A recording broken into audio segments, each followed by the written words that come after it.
सिद्धेभ्य ओम जय जय जय नमोस्तु नमोस्तु नमोस्तु नमो हरियंताणम नमो सिद्धाणम नमो हरियाणम नमो अज्जायानम नमो लय सौसावणम ओकारं बिंदु संयुक्तं नित्यं ध्यायन्ति योगिनः कांतं मोक्षदं च ओंकाराय नमो नमः अविरल शब्द गणोत प्रक्षालित सकल भूतल मल कलंका मुनिविरूपासित तीर्था सरस्वती अर्तुनो दुरीतान अज्ञान तिमिरंधानां ज्ञानांजन शलाकया चक्षुरुन्मीलितं तस्मै श्री गुरुवे नमः श्री परम गुरुवे नमः परम्पराचार्य श्री गुरुवे नमः सकल कलुष विध्वंसकम शेषां परिवर्धकम धर्म संबंधकम भव्य जीव मन प्रतिपोधकारकमिदं शास्त्रं श्री पदम पुराणाम ध्येयम् अस्य मूल ग्रंथ करता है श्री सर्वज्ञ देवा तदुत्तर ग्रंथ करता है श्री गंधर देवा प्रतिगंधर देवा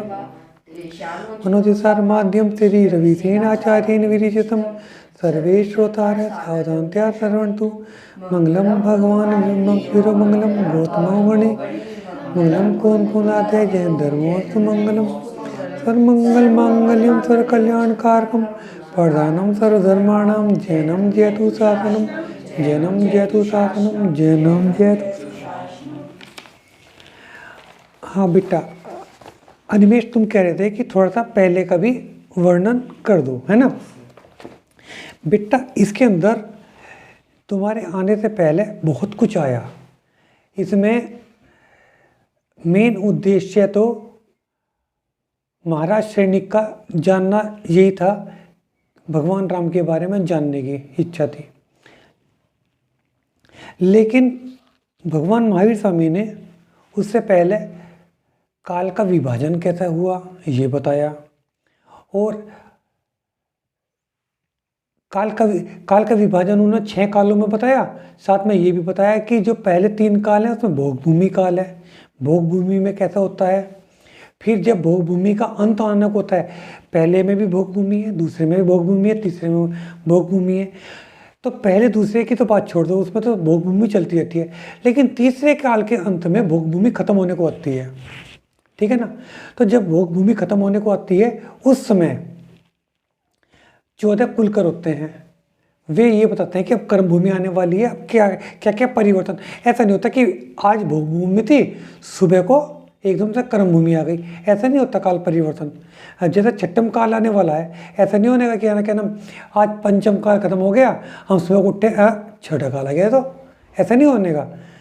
धीरे धीरे कर्मिक परिवर्तन है, धीरे धीरे कर्मिक परिवर्तन है।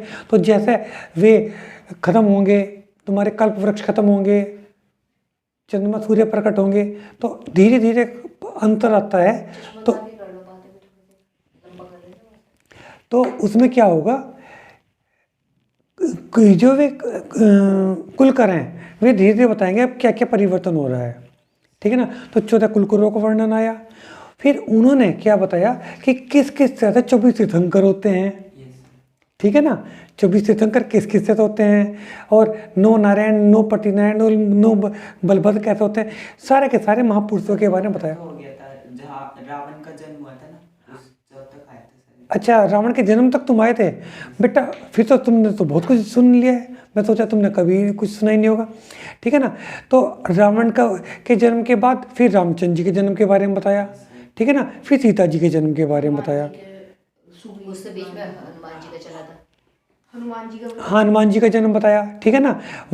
राक्षस वंश के बारे में बता दिया, वानर वंश के बारे में बताया, ठीक है ना। फिर सूर्यवंश के बारे में बताया। सूर्यवंश में इक्ष्वाकु वंश हुआ, उसी में रघुवंश हुआ जिसमें भगवान राम हुए, ठीक है ना। फिर हरिवंश के बारे में बताया, हरिवंश में सीता जी का जन्म हुआ, ठीक है ना। कल तो तुम आए थे मेरे ख्याल से, है ना। तो उसमें है ना सीता जी और सीता जी के भाई का जन्म बताया, है ना। तो अब क्या बताया उन्होंने कि है ना उन मलेच्छों को रामचंद्र जी ने, लक्ष्मण जी ने हरा दिया था, तो इनके पराक्रम की बहुत प्रशंसा होने लगी, है ना। अब सीता जी के बारे में आगे का वर्णन शुरू हो रहा है। ऐसे पराक्रम से नारद बहुत प्रभावित हुए तथा सभी को ये कथा सुनाने लगे। नारद राम भक्त ही बन गए। नारद को रामचंद्र जी का चरित्र बहुत अच्छा लगा, वे उनके भक्ति बन गए, जिसे हम आजकल कहते हैं कि फैन हो गए। नारद कौन थे? 9 नारद होते हैं, ठीक है ना, 9 नारद होते हैं, उसमें से है ये, ठीक है ना। उसके बारे में तो मैं बाद में बताऊंगा कि नारद का जन्म किस तरह से होता है।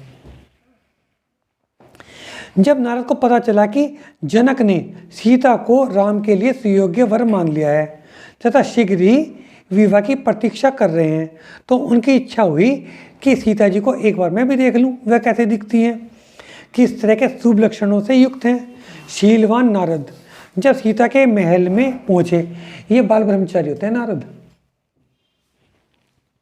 पहुंचे तो सीता दर्पण में स्वयं का अवलोकन कर रही थी। उसने नारद जी का बिंब दर्पण में देखा तो वह व्याकुल हो गई, डर गई। नारद जी को देखकर एकदम से डर गई कि अचानक ही नारद, ये कौन अजनबी आ गया। और नारद जी के लिए सबके है ना हर तरह के दरवाजे खुले रहते थे। नारद जी किसी के कोई भी कमरे में एकदम से प्रवेश कर लेते थे, ठीक है ना। इनको मतलब बहुत अच्छा सम्मान प्राप्त होता था क्योंकि ज्ञानी बहुत हैं और इनको चारण निधि भी है। तो वे घबराती गई तथा यह महल में कैसे घुस गया। वे डर के कारण महल से अंदर जाने लगी तो नारद जी भी पीछे पीछे चलने लगे। द्वारपालों ने रोका तो नारद जी की उनसे कलह हो गई। नारद जी को ये लगा कि है ना, ये कैसे रोक सकते हैं मुझे कोई रोकता ही नहीं। सुभट और रक्षक दौड़े कि पकड़ो कौन है। यह सुनकर नारद डरकर आकाश मार्ग से कैलाश पर्वत पर चले गए। अब वे वहां से चले गए, ठीक है ना। वहाँ शिला पर बैठकर सोचने लगे कि महाकष्ट से बच गए, मैंने नया जन्म पाया, कि अगर पकड़ लेते तो बस फिर तो बंदी हो जाते। पर उन्हें क्रोध भी आने लगा कि ये कान्य की दुष्टता तो देखो, मैं सरल चित्त से राम के अनुराग में उनके लिए कन्या देखने के लिए गया और जान बचाकर भागना पड़ा। उन्हें थोड़ा सा अपमान का महसूस दिया। अब यह मूर्खा मुझसे किस तरह से बचेगी। अच्छा, इस तरह की घटना हमने अन्य धर्म की रामचरितमानस में या रामायण में भी देखी है। वो तुमको मैं बताऊंगा कि हमने किस तरह का पढ़ाया उसमें भी पढ़ाया। अपना परिचय वगैरह नहीं दिया। हाँ, उन्होंने परिचय नहीं दिया। अगर परिचय देते तो है ना, वे उनका आदर ही करती सीता जी भी। ये हमने और तरह की रामायणों में भी सुना है इस तरह का प्रकरण, बिल्कुल सेम ऐसा नहीं, थोड़ा सा अलग हटके।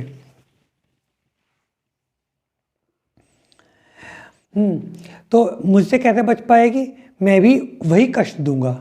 मां सुंदर सीता का रूप चित्रपट पर बनाकर रतनपुर के उद्यान में खुद को छिपकर बैठ गया। मतलब वे बैठ गए ना, और वहां पर चंद्रगति का पुत्र अनेक कुमारों के साथ खेलने आया हुआ था। प्रभामंडल यह जाने बिना कि यह तो उसकी बहन का चित्र है, मोहित हो गया। भामंडल, प्रभामंडल कह रहे ना, मैंने उनका नाम भामंडल सुना है। मतलब वह उसी रतनपुर जगह पहुंच गए जहाँ पर अब जो उसका भाई सीता जी का भाई था ना, वो पढ़ रहे थे, जहाँ विद्यालय उठा के ले गया था ना कि कहले तुम ये कहते ना कि ये तुम्हारा ही पुत्र है, तुमने इसको जन्म दिया, कल ही तो बताया था। ध्यान आ गया। तो उसी कंट्री में पहुंच गए ये क्या नाम, नारद जी उसी जगह पहुंच गए और उनका चित्र बनाया सीता जी का, ठीक है ना। और जो उनका भाई था, सीता जी के भाई का था, उन्हीं को दिखा दिया उस सुंदर चित्र को। तो वे आकर्षित हो गए उन पे, उन्हें ये तो पता ही नहीं था मेरी बहन है। समझ में आ गई बात। क्या नाम था उनका भाई का? मतलब मैंने तो भामंडल पढ़ा, प्रभामंडल लिख रखा है इसमें, प्रभामंडल लिखा हुआ है ना। मोहित हो गया, अनुराग में अपनी विद्या एवं शास्त्र सब भूल गया। 16 पहर उनकी याद में खोया रहने लगा, विक्षिप्त सा हो गया। तब नारद ने अपने आप को वहाँ प्रकट किया। सबने नारद जी का आदर सम्मान किया और फिर पूछा, हे देव, आप इस कन्या को जानते हैं क्या? आपने इस कन्या को देखा है? चित्र तो वही बना के लेकर आए थे। सबको पता है कि नारद जी सब जगह घूमते हैं, तो इसलिए पूछने लगे कि क्या आपने इस कन्या को देखा है? कहाँ पर देखा है? नारद ने कहा, मिथिलापुर नगर कि राजा इंद्र केतु के पुत्र राजा जनक की एक कन्या है। उसकी माता का नाम विदेहा है, इसका नाम सीता या जानकी है। फिर नारद ने भामंडल देखा। अब यहाँ पर भामंडल की जगह यहाँ भामंडल ही लिखा हुआ है।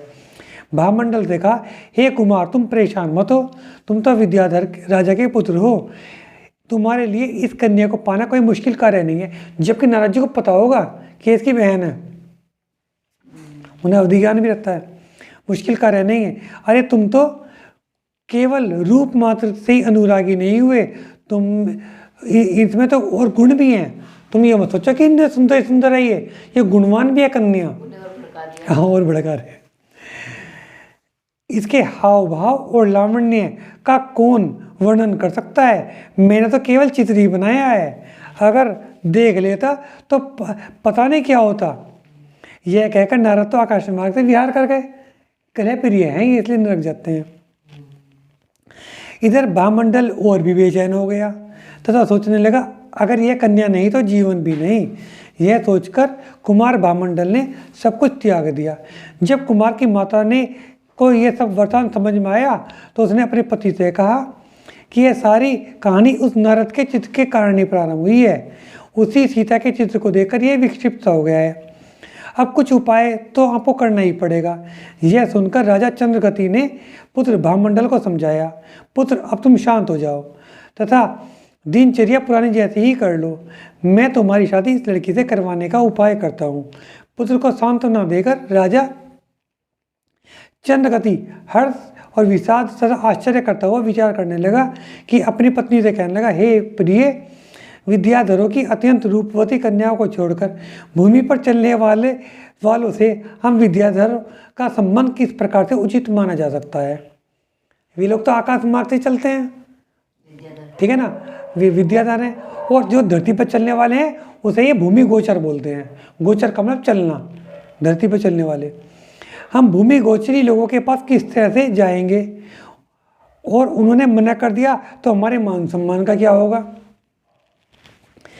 इससे तो जनक को ही यहाँ बुलवा लिया जाए तो ज़्यादा उचित होगा।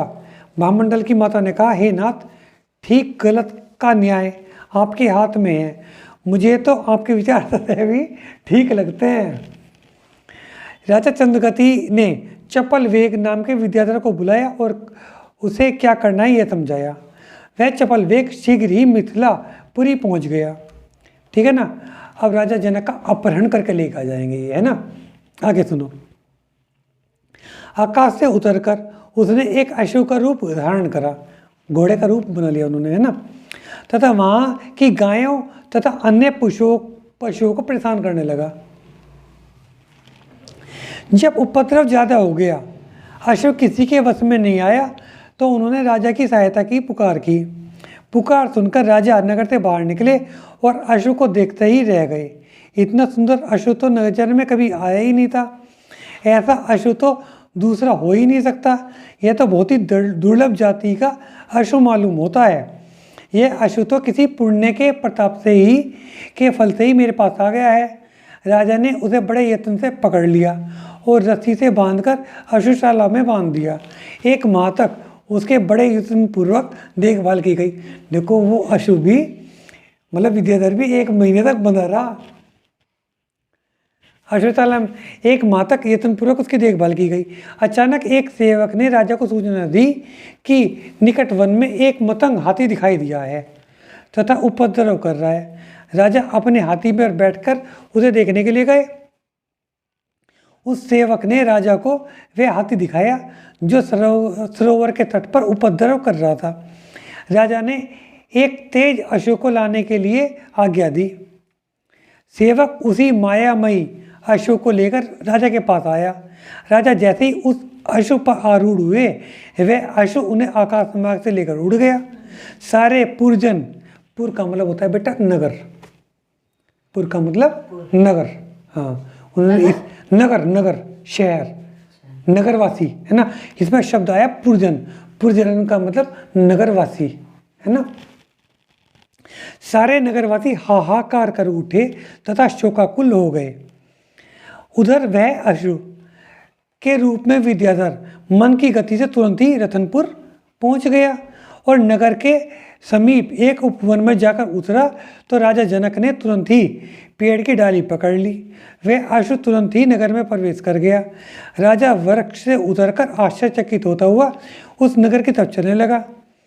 उसने सोने से बना हुआ ऊंचा परकोटा देखा, जिसके दरवाजे तथा तोरणों पर रत्न तथा मणियों से काम हो रहा था। महासुंदर वन भी देखा।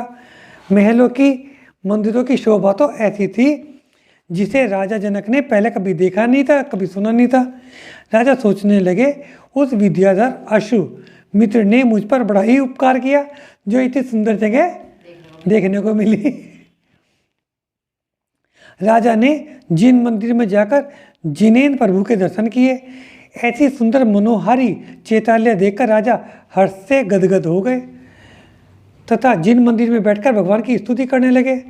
उधर वह चपल वेग तीव्र गति से राजा चंद्रगति के पास पहुंचा तथा उसे सूचना दी कि राजा जनक को वह ले आया है। उस मनोरम वन के चैताल्य में स्तुति कर रहे हैं। प्रसन्न होकर राजा चंद्रगति ने कुछ सभासदों को अपने साथ लिया तथा पूजा सामग्री लेकर वह भी उस चैताल्य में पहुंच गए। राजा जनक चंद्रगति के साथ आए लोगों को देखकर चिंतित हो उठे। तरह तरह के वाहनों में बैठे सैनिकों से चैताल्य का प्रांगण भर गया।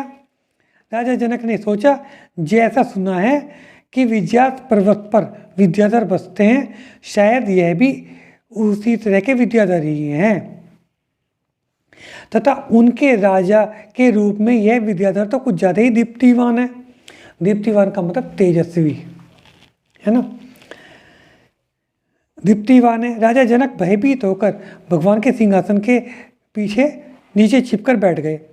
उधर वह राजा विधि पूर्वक उत्तम भाव से जिनेन्द्र की पूजा करने लगा। परम भाव को धारण किए हुए पूजा संपन्न की तो भय त्याग कर राजा जनक भी बाहर निकले। राजा चंद्रगति ने उन्हें देखा, फिर पूछा, आप कौन हैं? इस निर्जन स्थान पर जिनेन्द्र चैताल्य में क्या कर रहे हैं? तुम नागों के पति नागेंद्र हो या विद्याधर के अधिपति? मैं मिथिला नगरी का निवासी हूँ। मतलब राजा जनक पूछ रहे होते हैं ना, मेरा नाम जनक है। एक मायामयी अश्व मुझे यहाँ ले आया है। चंद्रगति ने राजा मिथिला को प्रीति से गले लगाया, फिर दोनों साथ साथ बैठ गए। चंद्रगति ने कहा, हे महाराज, मैं बहुत पुण्यवान हूँ जो मिथिला नरेश के दर्शनों का सौभाग्य मुझे मिला। आपकी पुत्री महागुणों से विभूषित है। यह बात मैंने विभिन्न लोगों से सुनी है। मैं चाहता हूँ कि आप उसे मेरे पुत्र भामंडल को दान में दे दें। आपसे संबंध स्थापित करके मैं अपने आप को धन्य समझूंगा। राजा जनक ने जवाब दिया कि आपने जो कुछ भी कहा है ठीक है, परंतु मैंने वचन दिया है कि मैं अपनी पुत्री की शादी दशरथ पुत्र राम को से ही करूँगा। चंद्रगति ने पूछा कि आपने यह निर्णय क्यों लिया? राजा जनक ने बताया कि मेरी नगरी जो रत्नों, गोधन और संपदा से परिपूर्ण है, उसे अर्ध बर्बर देश के मलेच्छ के राजा ने लूटने के लिए हमला कर दिया था। उस समय राम ने समय पर आकर मेरी तथा मेरे भाई की प्राणों की रक्षा की तथा देवों से भी दुर्जय उस मलेच्छों को हराकर भगा दिया। राम तथा उसका छोटा भाई लक्ष्मण महापराक्रमी हैं। लक्ष्मण बड़े भाई की आज्ञा में ही सदैव रहता है। अगर दोनों भाई हमारी समय पर सहायता न करते तो हमारा परिवार प्रजा सहित विनष्ट हो जाते, सारी पृथ्वी पर मलेच्छों का राज्य हो जाता। राम ने हमारी इतनी सहायता की, अगर उसके प्रतिदान में मैं कुछ भी ना करता तो मुझसे ज़्यादा स्वार्थी और अभागा कौन होता। यह सोचकर मैंने सीता को राम के लिए देना स्वीकार कर लिया। राम महातेजस्वी हैं। यह बात सुनकर चंद्रगति तथा उसके साथियों ने कहना शुरू करा, अरे तुम्हारी तो बुद्धि ही भ्रष्ट है, तुम भूमि गोचरी अपंडित हो। अपंडित का मतलब अज्ञानी, अपंडित का मतलब अज्ञानी, है ना। अपंडित हो, कहाँ वे भिखारी मलेच्छ और कहाँ उनकी जीतने की प्रशंसा।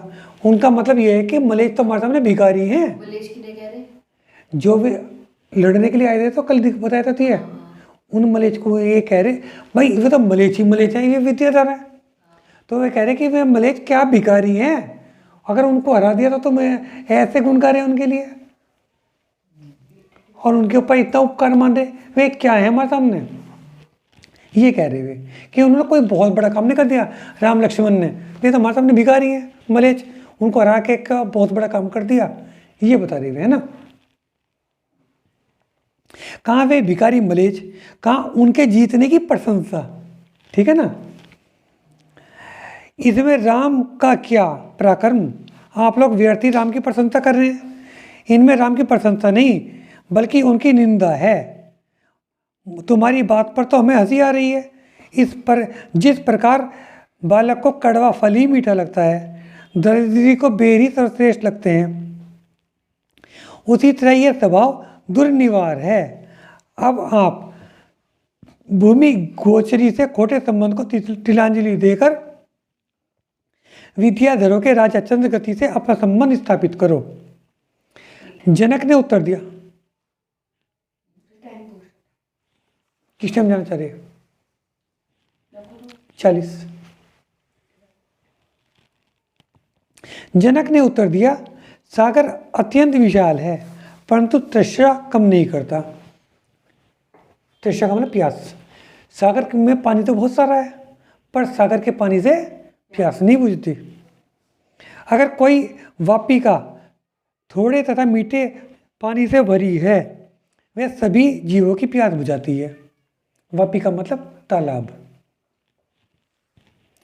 अंधकार बहुत ही घना हो पर पृथ्वी का छोटा सा दीपक उस अंधकार को दूर कर देता है, पदार्थों को प्रकट कर देता है। अनेक मतंग हाथी जो काम नहीं कर सकते वह एक सिंह का बच्चा कर लेता है। यह सुनकर वहां उपस्थित सारे विद्याधर एक ही सुर से भूमि गोचरों की निंदा करने लगे। हे जनक, तुम भूमि पर रेंगने वाले, विद्या के प्रभाव से रहित, सदा दुखी, शूरवीरता रहित, आपदावान, तुम उनकी बड़ाई हमारे समक्ष क्यों कर रहे हो? उनमें और पशुओं में कोई भेद नहीं है। तुम्हारे पास विवेक की कमी है जो उनकी बड़ाई करते हो। जनक ने तब अपने दोनों कान पर हाथ लगाकर कहा, पता नहीं किस पाप कर्म के उदय से के फलस्वरूप मैंने उन महापुरुषों की निंदा सुनी। किनकी? राम लक्ष्मण की। 3 भुवन में विख्यात भगवान विषभदेव, तीनों लोक में पूजित, उनके वंश के बारे में आप लोगों ने नहीं सुना है, ठीक है ना। आदिनाथ भगवान के ही तो वंश में है। 3 लोक के पूज्य तीर्थंकर देव, चक्रवर्ती, बलभद्र, नारायण भूमि गोचरियों में ही पैदा हुए हैं, ठीक है ना। कोई भी विद्याधर नहीं था। आदिनाथ भगवान क्या विद्याधर थे? ठीक है ना। विद्याधर तो कहाँ पे होते हैं? ठीक है ना। और जो ये भरत क्षेत्र है वहाँ पे तो भूमि गोचरी है, नहीं आर्यखंड में है ना। भरत क्षेत्र में तो ये भी है, ठीक है ना। भूमि गोचरी में ही पैदा हुए। आपको उनकी निंदा करने का अधिकार किसने दिया? पंच कल्याण की उपलब्धि भूमि गोचरियों में ही होती है। क्या आपने कभी किसी विद्याधर के बारे में ऐसा सुनने में आता है? ठीक है ना। तीर्थंकर कहाँ होंगे? आर्यखंड में, ठीक है ना। क्षत्रिय राजा भूमि गोचरियों में ही होते हैं जो लोगों की रक्षा करने के लिए प्राणदान करने के लिए क्षण भर का समय भी नहीं लगाते। दशरथ नंदन राम तथा लक्ष्मण की महिमा जितनी भी मैं बयान करूं वह उतनी ही कम रहेगी। उनका मुकाबला करने वाला अगर एक भी विद्याधर हो तो मुझे बताओ। आकाश में तो कोई भी गमन कर लेता है, यह कोई गुण नहीं है। तीर्थंकर हमेशा भूमि गोचरियों में ही पैदा होते हैं। विद्याधरों में ऐसा कोई नहीं है जिसको इंद्र आदि देवतागण भूमि पर सर रखकर नमन करते हों। ऐसे वचन सुनकर विद्याधरों ने आपस में मंत्रणा की तथा राजा जनक से कहा, हे भूमि गोचरियों के नाथ, आपने राम लक्ष्मण की जितनी इतनी प्रशंसा की है ये सब बेकार की बातें हैं या फिर उनके पराक्रम भी हैं? हमें तो नहीं देखा है, इसलिए हम जो कहते हैं वह सुनो। यह एक वज्रावत तथा दूसरा सागरावत ये 2 धनुष हैं। ठीक है ना, जैसे वहाँ पे भी सुनने में आता है ना, रामचंद्र जी ने तोड़ा था वे वाले धनुष, ये धनुष थे वे, सुनाओ। वहाँ भी सुना ना।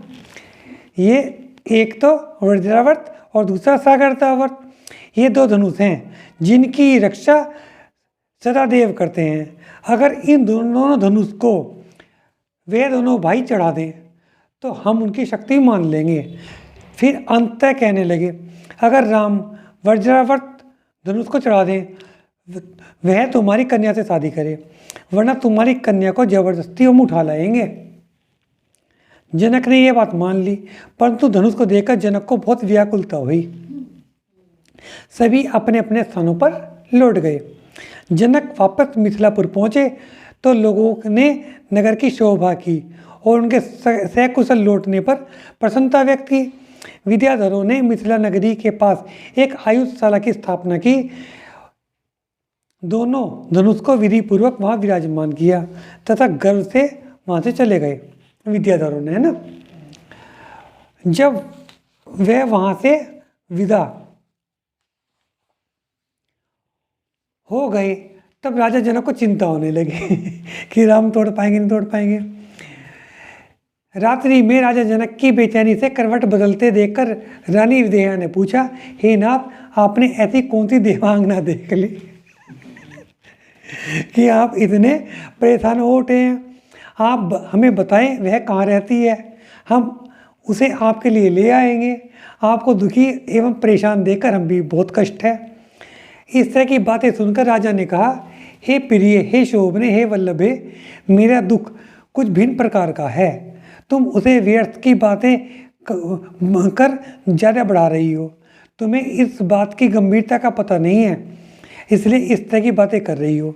तब उन्होंने अपनी यात्रा के बारे में बताया कि अशोक उन्हें कहाँ ले गया था तथा वह अंततः वहाँ से क्या वचन देकर आए हैं। अब वह दोनों धनुष वज्रावर्त और सागरावर्त विद्याधरों के नगर के बाहर आयुधशाला में रखवा दिए हैं। विद्याधरों ने नगर के बाहर आयुधशाला में रखवा दिए हैं। मेरे विचार से तो इन धनुष की प्रत्यंचा इंद्र भी नहीं चढ़ा सकते। उनकी ज्वालाएं 10 दिशाओं में फैल रही हैं। मायावी नाग फुंकार मार रहे हैं। यह सब देखा भी नहीं जाता। धनुष बिना चढ़ाए स्वतः ही भयानक ध्वनि करते हैं। उन्हें चढ़ाना तो एक प्रकार से असंभव ही है। यदि राम इस धनुष की प्रत्यंचा नहीं चढ़ा पाए तो वह विद्याधर मेरी पुत्री को जबरन उठा ले जाएंगे। धनुष की प्रत्यंचा चढ़ाने की अवधि भी कुल 20 दिन की है। यह सुनकर विदेहा भी व्याकुल हो गई, आंखें भर आईं तथा इस कन्या के साथ अपने खोए पुत्र की भी याद आने लगी कि अभी तक तो है ना केवल पुत्र के लिए परेशान थी, अब पुत्री का भी कुछ नहीं कह सकते। वह जोर जोर से विलाप करने लगी। उसे सुनकर पूरा महल तथा सारा कुटुंब भी विलाप करने लगा। पूरा परिवार दुखी हो गया। राजा ने रानी से कहा, हे देव, मुझसे ऐसा कौन सा पाप हो गया जो पहले पुत्र का अपहरण हो गया, अब पुत्री की भी बारी आ गई। मेरे जीवन का आधार अब यह पुत्री ही है। सारे परिवार के सुख का कारण भी यह पुत्री ही है। पापियों ने एक दुख समाप्त होने से पहले दूसरा दुख, पापियों को एक दुख समाप्त होते ही दूसरा दुख पहले ही प्रारंभ हो जाता है। तब राजा ने रानी को धैर्य बंधाया कि रोने से कोई लाभ नहीं है। पुत्र गया था तो अपने अशुभ कर्म से अब सब कुछ शुभ होगा, अपने मंगल तथा शुभ कर्मों से। जिनवाणी जग मैया जन्म दुख मेड़ दो, जिनवाणी जग मैया जन्म दुख मेड़ दो, जन्म दुख मेड़ दो, मन दुख मेड़ दो, जिनवा जग मैया जन्म दुख मेड़ दो। शरण सा महल तुम्हारा गणधर जय भैया, समोषण सा महल तुम्हारा गणधर जैसे भैया, कौन कौन से पुत्र तुम्हारे तीर्थंकर से सैया, जन्म दुख तो जिनवाणी जग मैया जन्म दुख में। सात तुझे द्रव्य बताए हो उपकारी, सात तुझे द्रव्य बताए हो उपकारी मैया। जो भी शरण में आया उसकी पार लगा दो नैया, जन्म दुख मेड़ दो जिनवाणी जग मैया, जन्म दुख मेड़ दो। संकट मोचन नाम तुम्हारा तुम हो चक्की मैया, संकट मोचन नाम तुम्हारा तुम हो जक्की मैया। हाथ जोड़कर शीस नवाऊं तुम्हारे पैया, जन्म दुख मेड़ दो जिनवाणी जग मैया, जन्म मेड़ दो।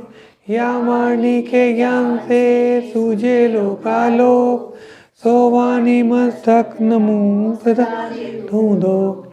हे जिनवाणी भारती तो हे जपू दिन रैन, जो तेरी शरणा गए सो पाए सुख चैन। जिनवाणी माता की जय, जय जिनेन्द्र।